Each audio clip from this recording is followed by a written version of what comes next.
Sino ang mag-aakala na sa likod ng tahimik at payapang lugar na ito ay nagtatago ang mga kwentong katatakutan na nagpasalin-salin na sa iba't ibang henerasyon?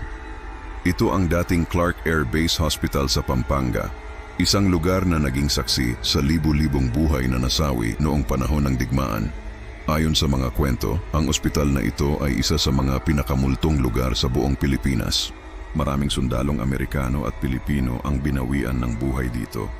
Dahil sa biglaang pagkamatay at matinding paghihirap, sinasabing ang kanilang mga kaluluwa ay nananatili pa rin sa lugar, naghahanap ng kapayapaan o marahil ay hustisya.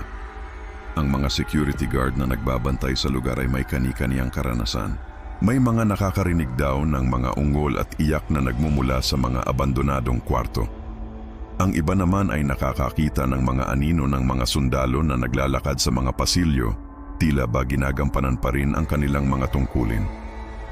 May mga insidente rin daw ng mga bagay na bigla na lang gumagalaw o nahuhulog ng walang dahilan, na para bang may isang hindi nakikitang puwersa ang kumikilos. Isa sa pinakatanyag na kwento ay tungkol sa isang kwarto kung saan madalas daw makita ang aparisyon ng isang nurse. Minsan, nakikita siyang nag-aayos ng kama at sa ibang pagkakataon naman, nakatayo lang siya sa isang sulok at nakamasid. Pero ang pinaka-nakakakilabot ay kapag bigla na lang siyang lilingon sa iyo na may malungkot na ekspresyon sa mukha bago tuluyang maglaho. May mga nagsasabi rin kapag napadaan ka sa ospital sa gabi, makakaramdam ka ng kakaibang lamig at bigat sa pakiramdam. May mga pagkakataon daw na may maririnig kang bumubulong sa iyong tenga, mga salitang hindi mo maintindihan pero alam mong puno ng pighati. Marami ng ghost hunters at paranormal investigators ang sumubok na pumasok at kumuha ng ebidensya, at marami sa kanila ang lumabas na may dalang mga kwento at karanasan na hindi nila malilimutan.